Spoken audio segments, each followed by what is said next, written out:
All right, guys, look at this cool card. So this is kind of a fun technique that I sort of accidentally came across. I was wondering how this would work on glossy cardstock. I know there's a official polished stone technique, but I wanted to try something a little different. So I just took my red and orange, and I don't think I even used coral, just red and orange colors. And I actually think I started with the darkest color. So I'm just going to do little lines, little blotches. So these are kind of ovals. I'm not being careful about them, but I am going right up to the edge. I'm just drawing right on here. Of course, on the glossy cardstock, it's easy because it's really smooth. So they color really simply. So there's my darkest color. Now I'm going to fill in with lighter colors going right over the top, and you can see I am overlapping, and actually overlapping is the key. You want to definitely overlap on this.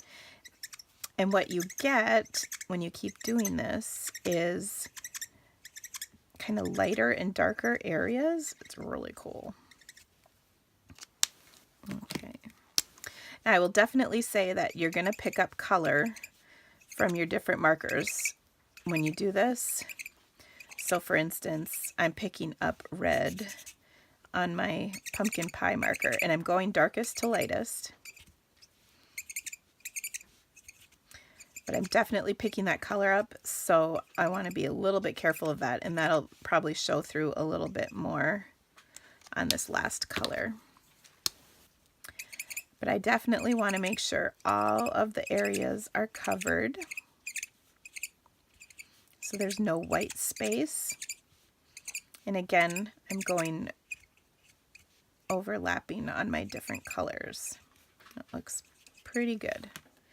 Now I can even, now what you can see is on here is there's different, like, do you see the overlapping lines that are creating? It's kind of like a water droplet effect almost. Now I can further that with using my color lifter and go over various places around with my color lifter, and that's going to actually add another layer of the droplet effect. Now here I'm sure I've picked up some color on my color lifter, so I'll just, yes, color that off. But you can see it disappears really quickly, but I did definitely have some color on there. Okay, so we're going to let that dry for a second, and we'll prepare the rest of our card. Now I created a little bit of a background on here with the stamp image. This is from the set Lovely Inside and Out. And I'm going to take this on my Peekaboo Peach and just stamp it a couple times to create a background.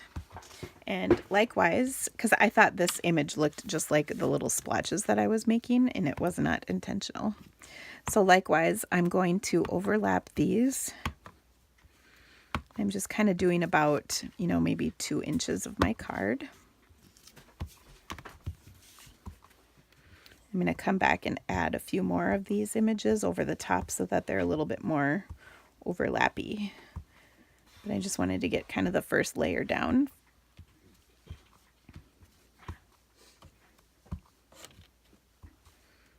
So there we go. Isn't that kind of neat?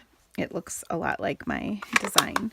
Now these were die cut with the layering ovals, and I can see I have a few raw edges, so I'm going to kind of color those up a little bit with my marker because I want to make sure they're colored. Now when I did this originally, I didn't do it on the oval. I did it on just a piece of cardstock that I then die cut. So I didn't have this problem then. It was all covered. But that looks pretty good. Okay, now I'm going to stamp the word hugs, and again that is from the stamp set in my black ink. Now I think I actually used black archival ink because I wanted it to really stand out. it would be kind of muted if I did black Memento ink. So in this case, I actually am going to do one black archival. Now be careful to go straight up and straight down, because on the glossy cardstock it can kind of slide around a little bit. So just be careful of that. We'll close that up. All right, and then I'm going to let that dry because it's probably just a touch wet. Then I'm going to do my Sending You. Now to do that, you need a little scrap of black cardstock. And then we're just going to trim around it really carefully. If you want to use your embossing buddy on this, you can, because we're going to heat emboss this. So I'm just grabbing that. So I'll take and just drop that over the top, and it puts a little powder on here so that my embossing powder doesn't get everywhere. I'll use my white ink just because it's easier to see what I'm doing.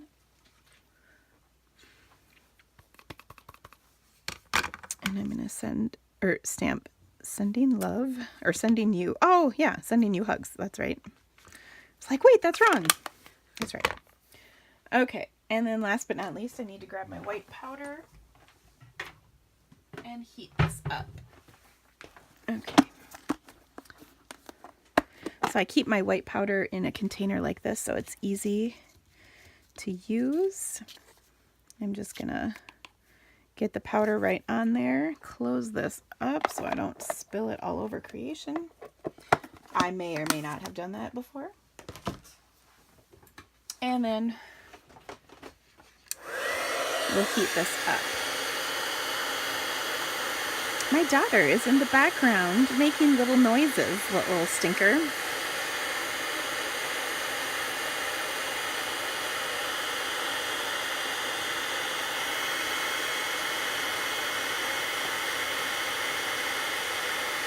Isn't embossing awesome?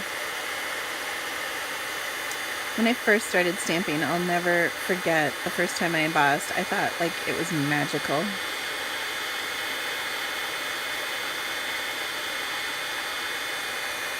Okay, there we go. Now I'm going to trim this out fairly tight to the image because I just want a skinny little strip of it. And then we will do the ends with our triple banner punch.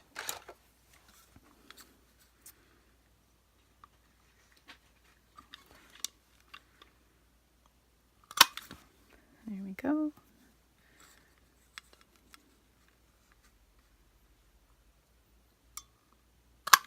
All right, so Sending You Hugs. Now I'm going to pop this up with a piece of my foam adhesive strips. I'm just going to cut off a little hunk because it's nice and skinny and it'll fit under this layer just perfect. Okay, so this should be dry by now. I'm going to adhere it. We're going to actually complete this card all the way. Got my fast fuse on here. And I see it wasn't quite dry. Glossy, because it's glossy, it does take a little bit of time, so that means we're going to just stick this down here and nobody will be the wiser. I'm also going to pop this whole layer up with some dimensionals. Woo!